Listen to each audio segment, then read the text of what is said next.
Meta. So Meta is going to launch a VR subscription service that is going to cost $7.99 a month. Meta on Monday announced a virtual reality subscription service that will give users access to 2 new titles each month. The service, called Meta Quest Plus, everybody has to put a plus at the end of it, right? Costs $7.99 a month and is compatible with all the company's headsets. Meta Quest Plus is available on Meta Quest Store starting Monday. So, I think especially with Meta Quest 3 coming, this is going to be an extremely big thing for the company, okay? Because I don't know if you guys know my stance on the Meta Quest 3, but I believe that's going to far outsell any Quest product they've done in the past. And I think it's going to be by a pretty significant margin. I think that product's going to be a huge hit. And I think especially with all the excitement that Apple's really bred into the space here, I think Quest 3 is going to be an absolute banger product. And because Apple's brought so much interest into the space, then everybody's looking at the product and they're saying, oh my gosh, it's $3,500. That's like nearly $4,000 after tax. I'm surely not buying that, but I want something exciting. Quest 3 looks like it's going to be a phenomenal product. And so I expect a lot of people to get Quest 3, understanding that, they want to have an experience with this, a good experience with the product, but understanding that the Apple product is so far out of price point, it's so unrealistic, right? And so I think the numbers that Quest 3 is going to put up is going to be really, really amazing. And obviously, when you're talking about a subscription service on top of that for Meta, the great thing about Meta, I don't know if there's ever been a stock that has more monetization opportunities in front of it over the coming years than Meta. I mean, it's just, there's so many monetization opportunities for this company over the coming years. It is ridiculous. Absolutely ridiculous. I mean, you just look at a service they started recently, right? What was it, last quarter or so? Which is the Instagram verification badge, $14.99 a month. Like, there's so many things this company has up their sleeves for monetization. The last thing I worry about with Meta is revenue growth. They're going to launch so many products and services over the coming years. That's in the bag. The thing I've always worried about is like profitability, because I saw Zuckerberg always hire, in my opinion, too many. And now Zuckerberg wants to run a lean, mean team for years to go in the future. Do you know what is going to happen to this net income of this company over the next few years? I think that's why I still, to this day, think there's a real possibility Meta is going to become the biggest company in the world market cap-wise. It's a hard damn challenge because they got fierce competitors that are also beasting, like Apple and Amazon and Google and Microsoft and all those others.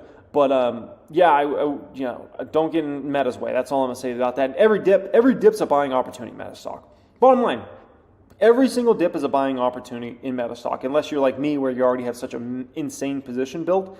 Outside of that, like every dip in the stock is a buyable opportunity essentially, okay? Let's talk about home builders. So I saw this graphic CNBC had up here today showing these home builders, and my gosh, I mean, it's been extraordinary. If you own any home builders, they've been doing tremendous, right? 57% up for Toll Brothers stock price. Pulte Homes up 73%. I mean, just Taylor Morrison 57%. Anything across the board home builder related is in a massive bull market right now. Now, I'm the biggest fan of these stocks right now. Why am I the biggest fan of these stocks? Why do every day I look at these stocks and I root them on and I'm like, go higher, baby, go higher, okay? I'll tell you exactly why I'm a huge fan of these stocks. I don't own any shares of these stocks. I don't own any call options in these stocks, but I am the biggest fan of these stocks. And the reason being is I'm looking at these as a potential hedge play at the end of this year. So I want these stocks to continue to climb and climb and climb for the next several months. And then likely in the fall time or winter time, I can consider some kind of like 1 year out put options on these stocks. So I'm like rooting for all these babies, go higher, like blow off the top of all these stocks, baby. Because I definitely want to look at that as a potential hedge. Because in terms of these home builders, we have some things. First off, all these home builders, all their backlogs are crashing off a cliff right now, okay?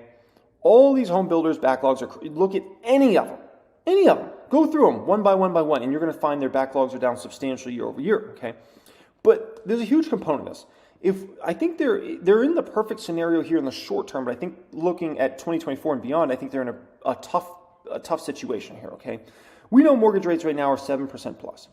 If rates drop in any substantial way, inventory is going to start picking up in a pretty substantial way, okay?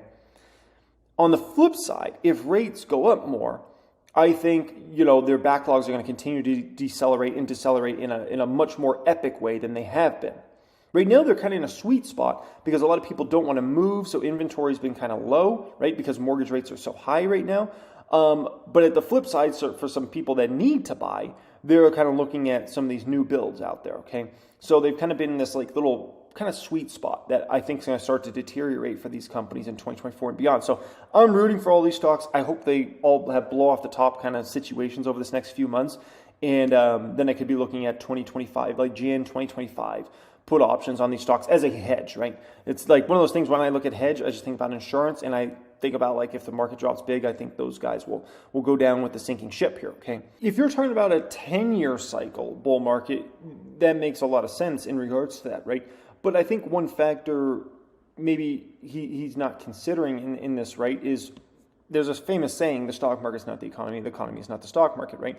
There's a scenario where if company, at the end of the day, let's be honest, okay, 50 to 100 of the most important companies in the world, they drive the stock market up or down, depending upon how those companies' earnings are doing. If those companies' earnings, if they're running their businesses really efficient, they got really good margins, the stock market's going up. That's just a bottom line with that. The stock market's going to go up in that sort of scenario. And so if company earnings continue to strengthen, you could have a market go up for several years. So I think that's just, you don't always need to have a devastated economy in order to have, and then come out of that devastated economy in order to have some sort of bull market. There's many ways you can get there, but it really always comes down to company earnings. The reason the stock market went up from, so much from obviously the '09 bottom through the next 10 plus years was, guess why? Company earnings went up substantially during that time. I can tell you, if company earnings wouldn't have went up, obviously over that time, we wouldn't have obviously seen that sort of bull market. This could be just as impactful if you're talking about setting up the market for a multi-year bull run.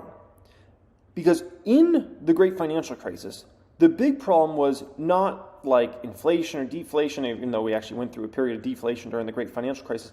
The problem was company earnings obviously fell off a cliff because unemployment was going up. Well, have we had unemployment go up a bunch recently? Absolutely not.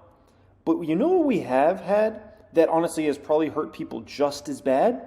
We had something that we didn't deal with in the great financial crisis that can be just as devastating. And when you come out of that situation, it is like the sun comes out again. And that is massive inflation. It's not something we had to deal with in the financial crisis. We had an unemployment problem. This recent time, we haven't had an employment problem. We've had an epic inflation problem, the worst we've seen, obviously, in 50 years. And so that is becoming less and less of an issue. It's going to become basically a non-issue moving forward now at this point in time. So that breathes kind of a breath of fresh air out there. Consumer confidence starts to improve. If consumer confidence starts to improve, guess what? The economy can start to improve. If consumers aren't confident, they're not going to spend on a lot of stuff, right? That's just the bottom line with that. And then you can at least approach a possibility of lowering interest rates if you feel you need to lower interest rates, right? And that's a great feeling.